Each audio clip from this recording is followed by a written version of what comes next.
450টি পদে বাংলাদেশ নৌবাহিনীর নাবিক ও এমওডিসি পদে বিশাল নিয়োগ বিজ্ঞপ্তি প্রকাশিত হয়েছে। তো চাকরি প্রত্যাশী ভাই বোনেরা, আপনাদের জন্য দারুণ একটি সুসংবাদ। তো অবশ্যই আজকের ভিডিওটি শুরু থেকে শেষ পর্যন্ত দেখার অনুরোধ রইল। আসসালামু আলাইকুম, welcome to daily job news and preparation YouTube channel. আশা করি সবাই ভালো আছেন, আমি আলহামদুলিল্লাহ ভালোই আছি। তো প্রতিদিনের মতো আজকেও আমি আপনাদের মাঝে হাজির হয়েছে একটি সরকারি চাকরির নিয়োগ বিজ্ঞপ্তি নিয়ে, এবং চাকরির নিয়োগ বিজ্ঞপ্তিটি হচ্ছে বাংলাদেশ নৌবাহিনীর নাবিক ও এমওডিসিতে বিশাল নিয়োগ বিজ্ঞপ্তি প্রকাশিত হয়েছে। তো আজকে আমি একটুও সময় নষ্ট না করে সরাসরি খুবই দ্রুততার সাথে আপনাদের এই নিয়োগ বিজ্ঞপ্তির A to Z ক্লিয়ারলি জানিয়ে দিব। তো অবশ্যই ভিডিওটির শুরু থেকে শেষ পর্যন্ত একটু স্কিপ না করে সম্পূর্ণ ভিডিওটি দেখবেন। তো চলুন ভিডিওটি শুরু করা যাক।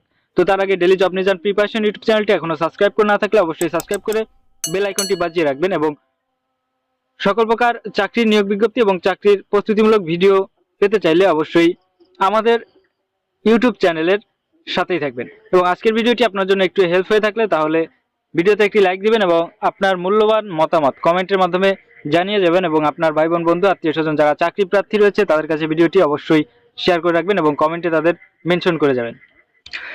তো আজকের ভিডিওর মাধ্যমে আমরা জানতে পারবো বাংলাদেশ নৌবাহিনীর এমওডিসি এই নিয়োগ বিজ্ঞপ্তির আবেদন করার জন্য কি কি যোগ্যতা প্রয়োজন এবং কোন কোন পদে কতজন লোক নিয়োগ দেওয়া হবে, এবং শিক্ষাগত যোগ্যতা, শারীরিক যোগ্যতা এবং বয়সসীমা A to Z ক্লিয়ারলি সম্পূর্ণ প্রসেসগুলো আমরা জেনে নেব, এবং আবেদন পদ্ধতি।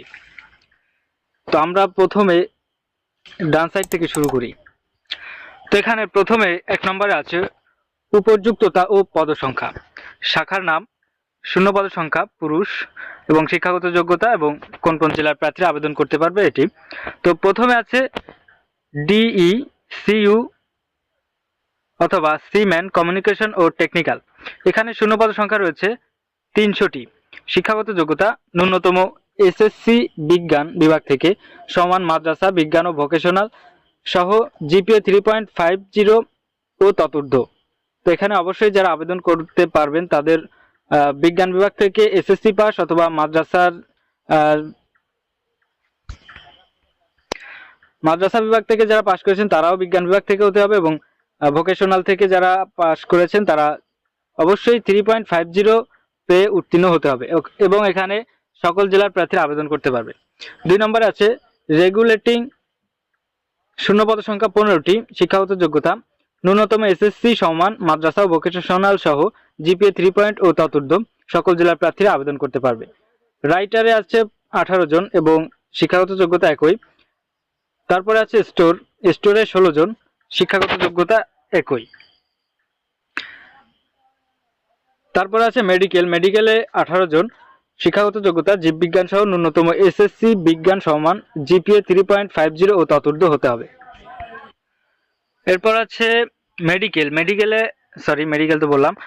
এরপরে আছে কুকে নেবে 35 জন, শিক্ষাগত যোগ্যতা ন্যূনতম SSC সমান মাদ্রাসা ও ভোকেশনাল সহ GPA 2.50 ও ততোর্ধ্ব হতে হবে, এবং সকল জেলার প্রার্থী আবেদন করতে পারবে। পরবর্তী পদ আছে স্টুয়ার্ড। এখানে শূন্য পদ সংখ্যা আছে 20টি। ন্যূনতম SSC অথবা সমান মাদ্রাসা ও ভোকেশনাল সহ GPA 2.50 ততোর্ধ্ব শিক্ষাগত যোগ্যতা থাকতে হবে, এবং এখানে আবেদন করতে পারবে সকল জেলার প্রার্থীরা। পরবর্তী পদটি হচ্ছে টোপাস। এখানে 20 জন নিয়োগ দেওয়া হবে। ন্যূনতম যোগ্যতা, শিক্ষাগত যোগ্যতা হচ্ছে ন্যূনতম 8ম শ্রেণী পাস, সকল জেলার প্রার্থী আবেদন করতে পারবে। এবং এমওডিসি নৌ, এখানে শূন্য পদ সংখ্যা 8টি। শিক্ষাগত যোগ্যতা ন্যূনতম SSC সমান অথবা মাদ্রাসা ও ভোকেশনাল সহ GPA 3.00 ও ততোর্ধ্ব হতে হবে। এর পরবর্তী আছে 2 নম্বরে শারীরিক যোগ্যতা। তো এখানে আবেদন করার জন্য কি কি শারীরিক যোগ্যতা থাকতে হবে সে বিষয়টি একটু দেখে নিন। সিমান পদের জন্য উচ্চতা থাকতে হবে 167.5 সেন্টিমিটার অর্থাৎ 5 ফুট 6 ইঞ্চি। বুকের মাপ 76 থেকে 81 সেন্টিমিটার, এবং সম্প্রসারিত অবস্থাতে এবং 30 থেকে 32 ইঞ্চি আর কি। ওজন থাকতে হবে বয়স ও উচ্চতা অনুযায়ী, এবং চোখের দৃষ্টি 6:6 থাকতে হবে। 3 নম্বরে আছে অন্যান্য শর্তাবলী সকল পদবীর জন্য। বাংলাদেশি পুরুষ নাগরিক অর্থাৎ জন্মসূত্রে বাংলাদেশের নাগরিক হতে হবে, এবং শুধুমাত্র পুরুষ। সাঁতার জানা আবশ্যক, অবশ্যই অবিবাহিত, বিপত্নিক, তালাকপ্রাপ্ত নয় এমন প্রার্থী হতে হবে। এবং ঘ নম্বরে আছে বয়স 1 জুলাই 2026 তারিখে নাবিকের জন্য, নাবিক পদের জন্য 17 থেকে 20 বছর, এমওডিসি নৌ পদের জন্য 17 থেকে 22 বছর এবং বয়স প্রমাণের ক্ষেত্রে কোনো প্রকার এফিডেভিট গ্রহণযোগ্য নয়। 4 নম্বরে আছে অযোগ্যতা। অযোগ্যতা কি কি আছে দেখুন, বাংলাদেশ বা অন্য কোনো দেশে প্রচলিত বলবৎযোগ্য কোনো আইন ও বিধির অধীনে গ্রেফতার, দোষী সাব্যস্ত, বন্দী, আটক অথবা কোনো মামলায় অভিযুক্ত হয়ে কোনো বিচারালয়ে বিচারাধীন থাকলে, সশস্ত্র বাহিনী অথবা সরকারি চাকরি থেকে অপসারিত বহিষ্কৃত হলে, দ্বৈত নাগরিকত্ব থাকলে, সশস্ত্র বাহিনীর বুনিয়াদী প্রশিক্ষণ চলমানকালীন স্বেচ্ছায় চাকরি ত্যাগ করলে, এই সকল কার্যক্রমের মধ্যে যদি আপনি সামিল থাকেন তাহলে কিন্তু এখানে আপনি আবেদন করতে পারবেন না। 5 নম্বরে আছে প্রয়োজনীয় সনদপত্রের বিস্তারিত বিবরণ। তো এখানে আবেদন করতে এবং পরীক্ষা দিতে গেলে আপনাদের কি কি সনদপত্র এবং কাগজপত্রাদি নিয়ে যেতে হবে সেই বিষয়টি এখানে উল্লেখ করে দেওয়া হয়েছে। তো সেই বিষয়টি হচ্ছে 1 নম্বরে এসএসসি পাস প্রার্থীদের মূল অথবা শিক্ষা বোর্ড কর্তৃক ইস্যুকৃত সাময়িক সনদপত্র। 2 নম্বর এসএসসি পরীক্ষা মূল মার্কশিট, মূল রেজিস্ট্রেশন কার্ড, মূল অ্যাডমিট কার্ড এবং শিক্ষা প্রতিষ্ঠান প্রধান কর্তৃক স্বাক্ষরিত প্রশংসাপত্র। উল্লেখ্য যে কোনো কারণে ভর্তি পরীক্ষা অংশগ্রহণকালীন সময় মূল কাগজপত্র জমা না দিতে পারলে ফটোকপি অথবা প্রথম শ্রেণীর গেজেটেড অফিসার কর্তৃক সত্যায়িত গ্রহণযোগ্য। তবে ফলাফল প্রকাশ পরবর্তী ফর্ম পূরণ ও নিয়োগ প্রদানের সময় অবশ্যই মূল কপি জমা দিতে হবে। তো এখানে যারা এখন পর্যন্ত সার্টিফিকেট হাতে পাননি অথবা মার্কশিট হাতে নেই, তো এই সকল প্রার্থীদের ক্ষেত্রে কিন্তু আপনাদের ফটোকপি দাখিল করতে পারবেন, তা সেটি অবশ্যই সত্যায়িত হতে হবে এবং পরবর্তীতে আপনার যদি চাকরি হয়ে থাকে সেক্ষেত্রে কিন্তু আপনার মূল মার্কশিট, সনদপত্র সবকিছু কিন্তু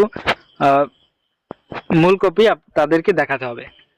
3 নম্বর আছে অধিক শিক্ষাগত যোগ্যতার যে কোনো প্রার্থীগণকে ভর্তি করা যাবে, ভর্তিকালীন সময়ে অধিক শিক্ষাগত যোগ্যতার সনদ সঙ্গে নিয়ে আসতে হবে, তবে তারা এজন্য কোনো অতিরিক্ত সুযোগ সুবিধা পাবে না। 4 নম্বর আছে প্রার্থীকে সর্বশেষ পাশকৃত শিক্ষা প্রতিষ্ঠানের প্রধান কর্তৃক ইস্যুকৃত টেস্টমোনিয়াল প্রশংসাপত্রের 2 কপি সঙ্গে আনতে হবে। 5 নম্বরে আছে অষ্টম শ্রেণী পাস প্রার্থীদের স্কুল হতে প্রদত্ত সনদপত্র ও পরীক্ষার মার্কশিট জমা দিতে হবে। খ নম্বরে আছে জাতীয়তা, চরিত্রতা ও অবিবাহিত সনদপত্র। স্ব ইউনিয়ন পরিষদের চেয়ারম্যান, পৌরসভার মেয়র অথবা ওয়ার্ড কাউন্সিলর বা কমিশনের নিকট হতে সদ্য স্বাক্ষরিত জাতীয়তা, চরিত্রগত ও অবিবাহিত সনদপত্র নিয়ে যেতে হবে।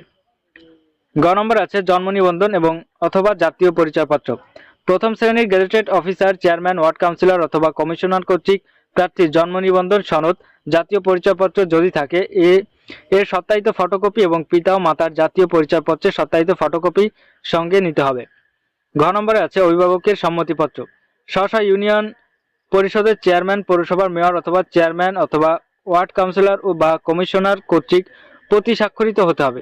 ছবি সদ্য তোলা পাসপোর্ট আকারের প্রার্থীর নিজের 15 কপি, পিতার 1 কপি এবং মাতার 1 কপি রঙিন ছবি, ল্যাব প্রিন্ট, প্রথম শ্রেণীর গেজেটেড অফিসার কর্তৃক সত্যায়িত হতে হবে।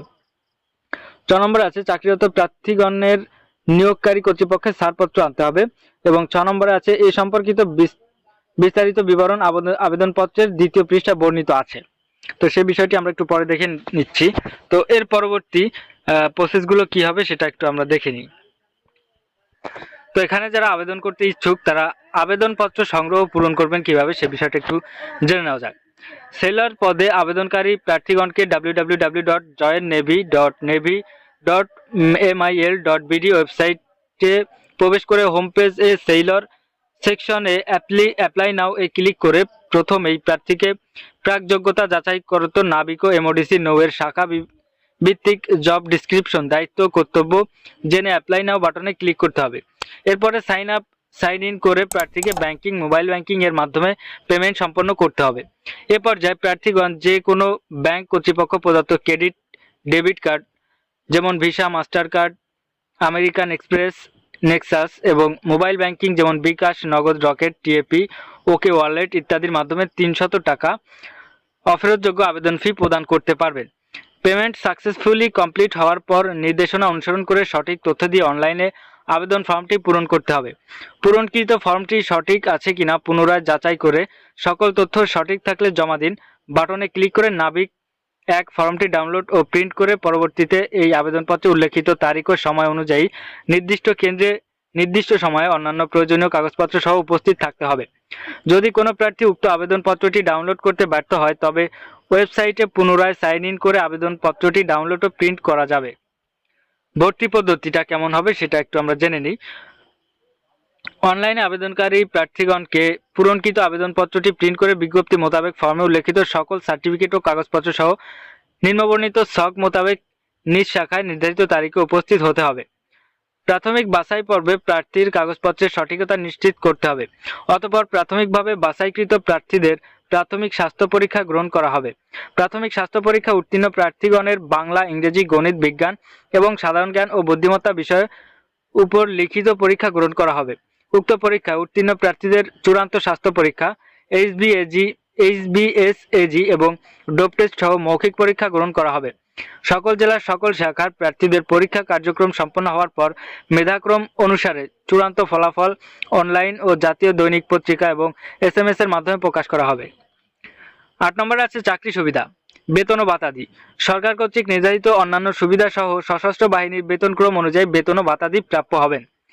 এবং অন্যান্য সুবিধাদি হচ্ছে বিনামূল্যে ইউনিফর্ম, থাকা, খাওয়া, চিকিৎসার সুবিধা, পারিবারিক রেশন সুবিধা, অবসর গ্রহণকালে অবসর ভাতা ও গ্র্যাচুইটি সুবিধা, চাকরিকালীন যোগ্যতার ভিত্তিতে non commissioned officer, junior commissioned officer এবং বিশেষ যোগ্যতার ক্ষেত্রে কমিশনড অফিসার পদে পদোন্নতির সুযোগ থাকবে। চাকরিকালীন অবস্থায় মৃত্যুবরণ করলে অথবা পঙ্গু হলে পদভিত্তিক বীমা সুবিধা এবং পরিবারের জন্য বেনেভোলেন্ট ফান্ডের আর্থিক সুবিধা এবং বিদেশে প্রশিক্ষণ, নৌবাহিনীর জাহাজে বিদেশে শুভেচ্ছা সফর, বিদেশ থেকে জাহাজ আনয়ন ও জাতিসংঘ শান্তিরক্ষা মিশনে বিদেশ ভ্রমণের মাধ্যমে আর্থিক সচ্ছলতা অর্জনের সুযোগ, বিদেশ বাংলাদেশ দূতাবাসসমূহের নিয়োগ প্রাপ্তির সুযোগ, নিরাপদ ও মনোরম পরিবেশে মানসম্পন্ন সুসজ্জিত বাসস্থান প্রাপ্তি এবং সামরিক হাসপাতালসমূহে উন্নত মানের চিকিৎসা সুবিধা ও দুরারোগ্য ব্যাধিতে উন্নত চিকিৎসা প্রয়োজন হলে নগদ অর্থ প্রদান সহ বিদেশে পাঠানোর ব্যবস্থা ইত্যাদি সুযোগ সুবিধা প্রাপ্ত হবেন। তো এখানে দেখুন যে পরীক্ষার জন্য প্রয়োজনীয় সনদপত্র সহ নির্ধারিত ভর্তির কেন্দ্রে সকাল 8 ঘটিকা এবং কোন তারিখে কোন পদের জন্য উপস্থিত থাকবেন। এখানে তারিখ আছে দেখুন, কেন্দ্রের নাম বানৌজা, ঢাকা, খিলক্ষেত, ঢাকা। তারিখ হচ্ছে 26 এপ্রিল 2026। শাখা হচ্ছে রেগুলেটিং রাইটার স্টোর MODC নৌ।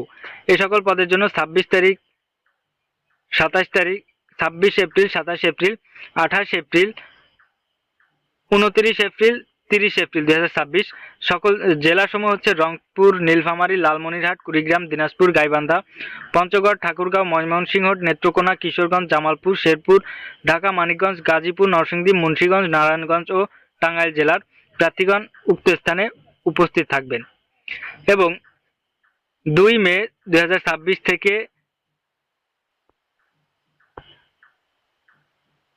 7 মে 2026 DECU এই পদের উক্ত জেলার প্রার্থীগণরা উক্ত কেন্দ্রে উপস্থিত থাকবেন সকাল 8 ঘটিকার মধ্যেই।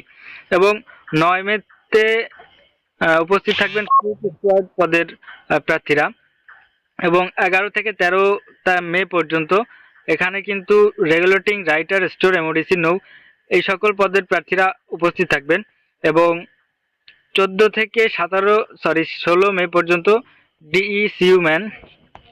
তো ভিউয়ার্স, আজকের ভিডিওর লেন্থটা অনেক বড় হয়ে যাচ্ছে, যার কারণে আমি আর বিস্তারিত করব না এবং লং করব না ভিডিওটি। তাই আজকে এই পর্যন্ত আলোচনা থাকবে এবং পরবর্তীতে আমি নৌবাহিনীতে পরীক্ষার প্রস্তুতি সহ এবং পরীক্ষার তারিখ, সময়, স্থান এই সম্পর্কে বিস্তারিত একটি ভিডিও তৈরি করব। তো যারা পরবর্তী আপডেট পেতে চান তারা অবশ্যই সাবস্ক্রাইব করে সাথে থাকবেন এবং আজকের এই ভিডিওতে একটি লাইক দিবেন এবং আপনাদের মূল্যবান মতামত কমেন্টে জানিয়ে যাবেন। এবং আপনাদের ভাই বোন, বন্ধু, আত্মীয় স্বজন, পাড়া প্রতিবেশী যারা চাকরি প্রার্থী রয়েছে তাদেরকে অবশ্যই কমেন্টে মেনশন করে যাবেন এবং তাদের কাছে ভিডিওটি শেয়ার করে রাখবেন। তো ভিউয়ার্স, আজকের ভিডিও এই পর্যন্ত ছিল। দেখা হচ্ছে নতুন কোনো ভিডিওতে। সে পর্যন্ত সবাই ভালো থাকুন, সুস্থ থাকুন। এবং আজকের এই নিয়োগ বিজ্ঞপ্তি যদি কোনো প্রকার ভুল ত্রুটি এবং যে কোনো সমস্যা থেকে থাকলে তা অবশ্যই কমেন্টে উল্লেখ করে যাবেন, তা আমি পরবর্তীতে সমাধান দেওয়ার চেষ্টা করব। তো ভিউয়ার্স, আজকের ভিডিও পর্যন্ত, আজকে এখানে বিদায় নিচ্ছি। আল্লাহ হাফেজ, আসসালামু আলাইকুম।